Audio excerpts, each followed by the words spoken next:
اعوذ باللہ من الشیطان الرجیم بسم اللہ الرحمن الرحیم۔ ناظرین، جب دین اسلام پھیلتا چلا گیا تو ظاہر سی بات ہے کہ بہت سارے جو یہودی علماء تھے اور وہ یہودی عیسائی علماء تھے، انہوں نے بھی سرکار دو عالم صلی اللہ علیہ وسلم کی تعلیمات اور اسلام کے نظریات سے متاثر ہو کر مسلمان ہونا وہ شروع ہو گئے۔ تو یہودیوں کی جماعت میں ایک نام آتا ہے حضرت عبداللہ ابن سلام رضی اللہ تعالیٰ۔ جب یہ ایمان لے کر آ گئے تو رسول اللہ صلی اللہ علیہ وسلم نے ان کے ایمان کو پردے میں رکھا اور یہودیوں کی پوری جماعت کو بلایا اور فرمایا کہ یہ بتاؤ کہ تمہارا کیا نظریہ ہے عبداللہ ابن سلام کے متعلق۔ تو پوری کی پوری جو یہودیوں کی جماعت آئی ہوئی تھی، انہوں نے کہا کہ یا رسول اللہ، وہ تو پوری دنیا کے بہت بڑے عالم ہیں ہماری یہودی جماعت کے اندر، اور جہاں پر وہ ہو جائیں تو سمجھیں کہ پوری کی پوری یہودی جماعت ان کے ساتھ ہو جاتی ہے اور ان کے جو ہے نا وہ فالوورز بن جاتی ہیں۔ اب میرے آقا صلی اللہ علیہ وسلم نے جو یہودیوں کی جماعت آئی ہوئی تھی ان سے پوچھا کہ یہ بتاؤ کہ اگر عبداللہ ابن سلام ایمان لے کر آ جائیں تو کیا تم سب لوگ ایمان لے کر آ جاؤ گے؟ تو یہودیوں کی جماعت نے بولا کہ یا رسول اللہ، بالکل، اگر عبداللہ ابن سلام ایمان لے کر آ جائیں تو ہم سب، چونکہ ان کے فالوورز ہیں نا، تو ہم سب ایمان لے کر آ جائیں گے۔ تو میرے آقا صلی اللہ علیہ وسلم نے ان کو پیچھے سے آواز دے کر بلایا اور فرمایا کہ کہو عبداللہ ابن سلام، کیا معاملہ ہے، کیا نظریہ ہے، کیا اوپینین ہے؟ تو عبداللہ ابن سلام کہنے لگے کہ اشہد ان لا الہ الا اللہ وحدہ لا شریک لہ واشہد ان محمدا عبدہ ورسولہ۔ تو انہوں نے کلمہ پڑھ لیا، مسلمان ہو گئے۔ پوری کی پوری یہودی جماعت کے سامنے انہوں نے کلمہ سنا کے جو ہے نا اپنے مسلمان ہونے کا اظہار کر دیا۔ اب میرے آقا پوچھتے ہیں کہ اب بتاؤ کہ اب کیا نظریہ اسلام کے متعلق اور یہ عبداللہ ابن سلام کے متعلق؟ تو پوری کی پوری یہودی جماعت کہنے لگی کہ یا رسول اللہ، اس سے بڑا کوئی جھوٹا آدمی ہم نے پوری دنیا میں نہیں دیکھا۔ میرے آقا صلی اللہ علیہ وسلم پوچھتے ہیں کہ بھائی، ابھی تو تم لوگ کہہ رہے تھے کہ اس سے بڑا سچا آدمی کوئی نہیں، اور اب کہہ رہے ہو کہ جھوٹا آدمی کوئی نہیں۔ بہرحال انہوں نے جو ہے نا وہ بہانہ بنایا اور وہ وہاں سے چلتے بنا۔ اب چونکہ حضرت عبداللہ ابن سلام کا تعلق جو ہے نا وہ شریعت موسوی سے تھا، اس لیے 2 3 4 باتیں وہ مسلمان ہونے کے بعد بھی شریعت موسوی سے ملتی جلتی کیا کرتے تھے۔ نمبر 1، وہ ہفتے کا بہت زیادہ ادب کیا کرتے تھے۔ ناظرین، آپ کو پتہ ہے کہ جس طرح ہم مسلمانوں کے یہاں جمعے کا دن جو ہے نا وہ مقدس تصور کیا جاتا ہے، اور یہودیوں کے نزدیک ہفتے کا دن اور عیسائیوں کے نزدیک اتوار کا دن مقدس تصور کیا جاتا۔ تو بہت ساری پابندیاں تھیں کہ بھئی آپ شکار نہیں کر سکتے، آپ یہ کام نہیں کر سکتے، آپ کو محض ہفتے والے دن اللہ کی عبادت کرنی۔ بہرحال حضرت عبداللہ ابن سلام مسلمان ہونے کے بعد بھی شریعت موسوی سے ملتی جلتی 3 4 چیزیں کیا کرتے تھے۔ نمبر 1، ایک تو وہ ہفتے کا ادب کیا کرتے تھے۔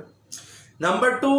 وہ اونٹنی کا دودھ اور گوشت استعمال نہیں کیا کرتے تھے۔ اب یہ ظاہر سی بات ہے کہ اونٹنی کا دودھ نہ پینا اور اونٹ کا گوشت جو ہے نا وہ استعمال نہ کرنا، یہ وہ نہیں کیا کرتے تھے۔ اب جب رسول اللہ صلی اللہ علیہ وسلم کے ان کو خبر جب ملی تو میرے آقا صلی اللہ علیہ وسلم نے ناراضگی کا اظہار فرمایا اور فرمایا کہ عبداللہ ابن سلام، جب آپ مسلمان ہو گئے تو اب اسلام میں پورے داخل ہو جاؤ۔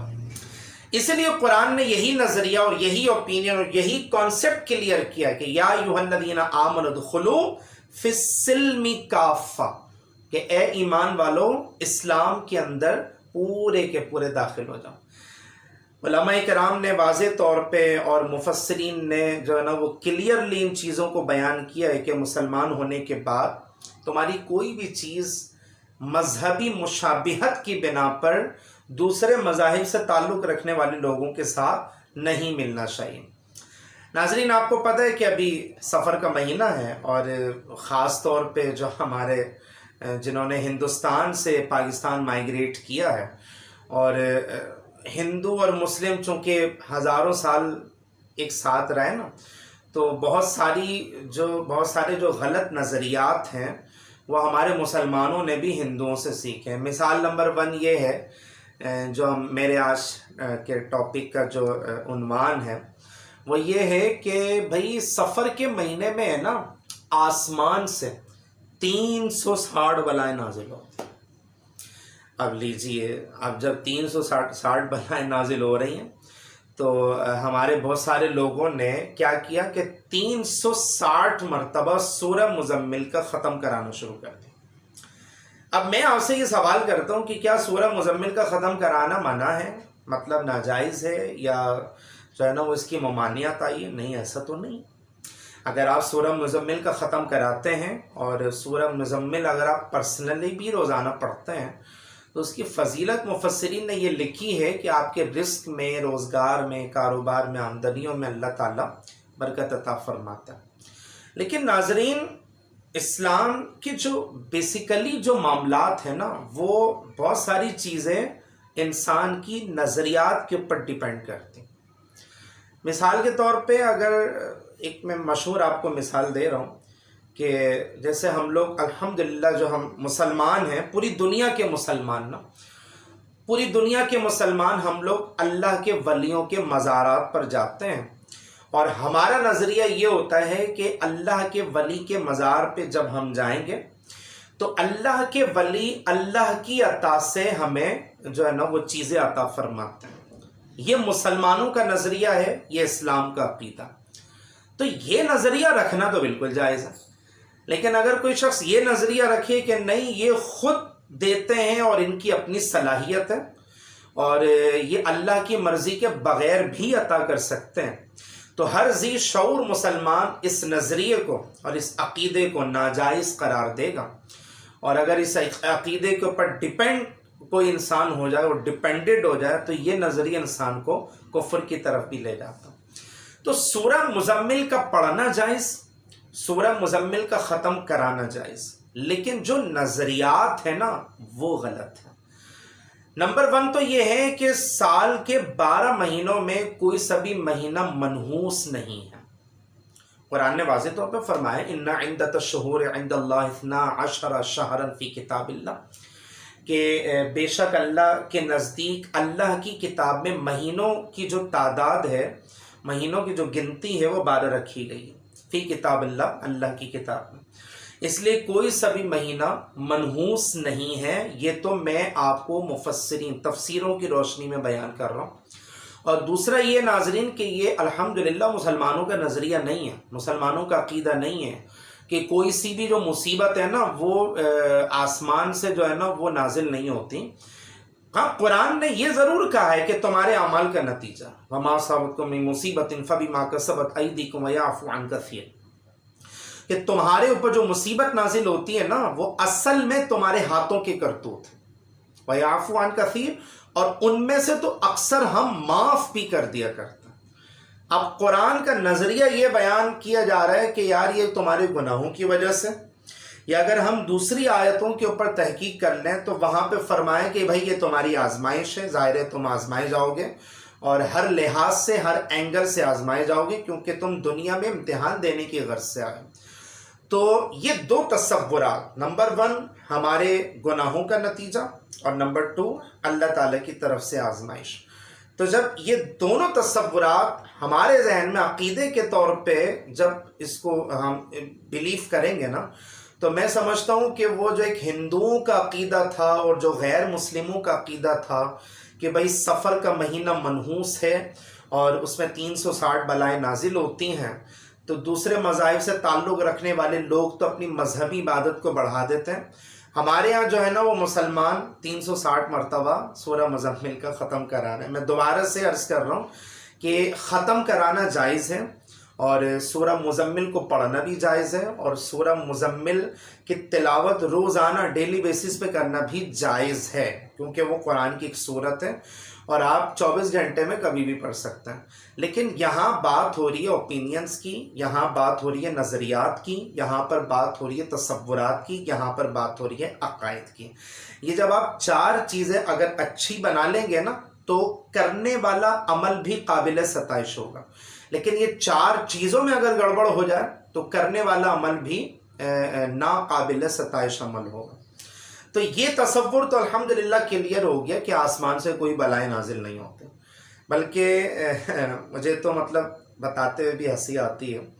کہ ایک صاحب بتا رہے تھے کہ ان کے گھر میں جو ہے نا ان کے جو گھر کے بڑے ہیں تو وہ جو ہے نا سفر کی غالباً 13 تاریخ کو جو ہے نا وہ اپنی چھت کے اوپر چنے، ابلے ہوئے چنے یا ابلے ہوئے چھولے پھیلا کر رکھ دیا کرتے. اور نظریہ اور تصور یہ ہوتا تھا کہ یار آسمان سے جو 360 بلائیں نازل ہوں گے نا آج 13 تاریخ کو، سفر کی 13 تاریخ کو، تو وہ چھولوں کے اوپر گزارا کر کے چلے جائیں گی اور حضرت صاحب کو کچھ بھی نہیں کہیں گے. حالانکہ ایسا کوئی نظریہ اسلام کے اندر نہ قرآن میں ہے، نہ حدیث میں ہے، نہ کسی مستند اسلامی کتاب کے اندر موجود ہے. میں نے 2 چیزیں آپ کو کلیئر بتا دی ہیں، نمبر 1 آزمائش اور نمبر 2 گناہوں کا نتیجہ. جب انسان ان تصورات میں کنسیڈر کرے گا نا تو یہ جو فالتو قسم کے نظریات ہیں نا اس سے انشاءاللہ وہ اپنے آپ کو آزاد کروا لے گا. اچھا، ہمارے یہاں ایک اور جو ہے نا وہ نظریہ پایا جاتا ہے کہ یار سفر کے مہینے میں شادی نہیں کرنی، شادی کرو گے تو عورت بیوہ ہو جائے گی. یہ بھائی کون سی کتاب میں لکھا؟ اور یہ نہ قرآن میں ہے نہ حدیث میں ہے. میں بار بار کہہ رہا ہوں کہ ہمارے بہت سارے جو مسلمان ہیں، میجورٹی جو مسلمانوں کی ہے، وہ چونکہ ہندوؤں کے ساتھ ہزاروں سال سے رہی ہے تو یہ عموماً غیر مسلموں کے نظریات اور عقائد ہیں.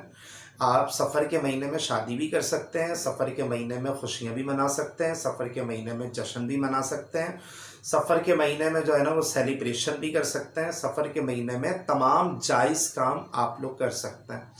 تو اب ثابت کیا ہوا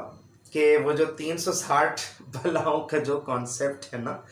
تو وہ ہمارا اسلامی نظریہ نہیں ہے، اور جو ہے نا وہ ان چیزوں سے ہمیں بچتے رہنا چاہیے. اور جتنی میں کہتا ہوں نا بار بار کہ قرآن کی آیت میں غور و فکر کریں اور کوشش کریں کہ جہاں علم دین کی جو نشستیں ہوتی ہیں نا وہاں پر بیٹھیں. رسول اللہ صلی اللہ علیہ وسلم اپنے مبارک حجرے سے نکلے تھے، ایک جو ہے نا وہ حلقہ اللہ کے ذکر میں مصروف تھا اور دوسرا حلقہ جو ہے نا وہ علم دین سیکھنے اور سکھانے میں مصروف تھا. تو میرے آقا صلی اللہ علیہ وسلم اس حلقے میں جا کے تشریف فرما ہوئے جہاں پر علم دین کی باتیں سیکھی اور سکھائے جا رہے تھے. تو جب ہم علماء کرام کی سپیچز سنیں گے، ان کے لیکچرز کو سنیں گے، اور وہ جو پرانے زمانے کے آباء و اجداد وہ جناب انڈیا سے آئے تھے تو ان کے پرکھوں نے یہ بات بتائی تھی کہ بھائی 360 بلائیں نازل ہوتی ہیں، چھپکلی گر جائے تو غسل فرض ہو جاتا ہے. یہ نظریہ بھی ہمارے جو ہے نا وہ پاکستانی خواتین کے اندر ہے کہ چھپکلی اگر گر جائے تو غسل فرض ہو جاتا ہے، اور سفر کے مہینے میں جو ہے نا وہ بلائیں نازل ہوتی ہیں، اور سورج گرہن ہو تو جو ہے نا وہ کیا بولتے ہیں بچوں کو ساحل سمندر پہ لے جانا چاہیے. ناظرین، یہ عقائد اسلام کے نہیں ہیں، اور یہ عقائد قرآن و حدیث کے بھی نہیں ہیں، اور نہ ہی یہ عقائد کسی شریعت کی کتاب میں لکھے ہوئے. تو جب ہم مستند علماء کرام کی تقریروں کو سنیں گے اور علم دین کے نشستوں میں بیٹھیں گے اور اپنے بچوں کو بھی بٹھائیں گے نا تو انشاءاللہ ان تمام نظریات کا قلقمہ بھی ہو جائے گا. اور ہم بے شک آپ ختم کروائیں، میں دوبارہ عرض کر رہا ہوں، ایسا نہ ہو کہ میری بات کا کوئی غلط مطلب نہ لے لیں کہ یار یہ تو سورہ مزمل کی مخالفت کر رہے ہیں. الامان والحفیظ، کوئی بھی مسلمان قرآن کی کسی بھی آیت کی مخالفت نہیں کر سکتا.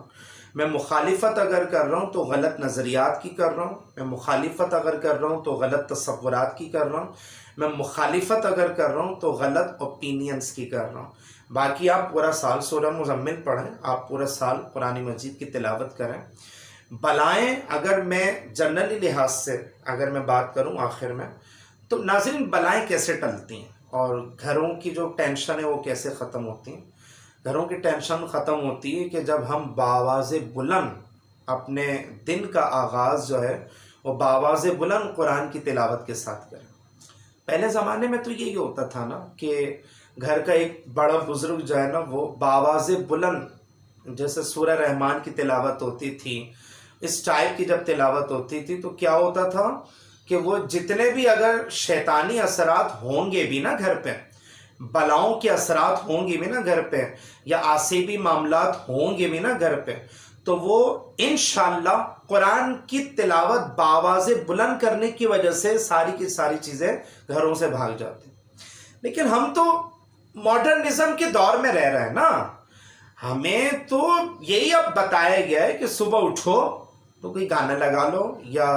جو ہے نا وہ کوئی جو ہے نا وہ انڈیا کی کوئی فلم لگا لو، یا کوئی ہندوستانی ڈرامہ لگا لو۔ اب پوجا کی آوازیں جب پورے گھر میں گونجیں گی، مجھے بتائیں کہ کیا ہمارے گھروں میں اللہ تعالیٰ کی رحمت نازل ہوگی یا نہیں ہوگی؟ اس سوال پہ آپ تمام حضرات غور و فکر کیجئے گا کہ جب گھروں کے اندر گانے بازوں کی آوازیں آ جائیں اور علمان والحفیظ جو ہے نا وہ پوجا کی آوازیں جو ہے نا وہ گھروں میں گونجنے لگ جائیں، تو پھر ایسے گھر میں رحمت نازل نہیں ہوتی۔ پھر تو میں کہتا ہوں واقعی میں 360 کا عدد تو کم ہے، ہو سکتا ہے لاکھوں کروڑوں بلائیں نازل ہو جائیں۔ اللہ تعالیٰ کی جب ناراضگی مول لیں گے تو ظاہر سی بات ہے پھر اللہ تعالیٰ آزمائش میں ڈالتا ہے۔ تو ثابت یہ ہوا کہ قرآن مجید بھی پڑھنا، سورہ مزمل شریف بھی پڑھنا، اور جو ہے نا وہ اچھے اور علمی نشستوں والے ماحول میں بھی خود بھی بیٹھنا ہے، اپنے بچوں کو بھی بٹھانا ہے، اور کوشش یہ کیا کریں کہ مستند علماء کرام کی تقریر سنیں تاکہ اسلام کے صحیح نظریات، صحیح عقائد ہم اس میں جو ہے نا اس میں پختہ ہوتے چلے جائیں۔ اور ناظرین آپ سے وہی گزارش ہے جو میں کرتا ہوں آنے والے نئے ناظرین کے لیے کہ اگر آپ نے میرا چینل ابھی تک سبسکرائب نہیں کیا تو فوراً کر لیں، اور میرے اس ویڈیو کو، میرے اس لیکچر کو لائک کریں، اچھے اچھے کمنٹس دیں کہ آپ کو یہ لیکچر کیسا لگا، اور اگر آپ کے گھر میں غلط فہمی تھی تو یہ ویڈیو انڈیویجولی آپ چلائیں، آپ جو ہے نا وہ موبائل میں چلائیں، آپ کمپیوٹر میں چلائیں، آپ لیپ ٹاپ میں چلائیں، اور میں نے جو بھی بات کی ہے نا الحمدللہ قرآن و حدیث کی روشنی میں کی ہے۔ تو جب آپ یہ ویڈیوز چلائیں گے انشاءاللہ جو غلط نظریات ہیں وہ بھی ختم ہو جائیں گے۔ اور سبسکرائب کرنے کے بعد ناظرین آخر میں بیل آئیکن کو لازمی دبا دیجیے گا تاکہ میری آنے والی اپڈیٹ آپ کو بآسانی اویلیبل ہو سکے۔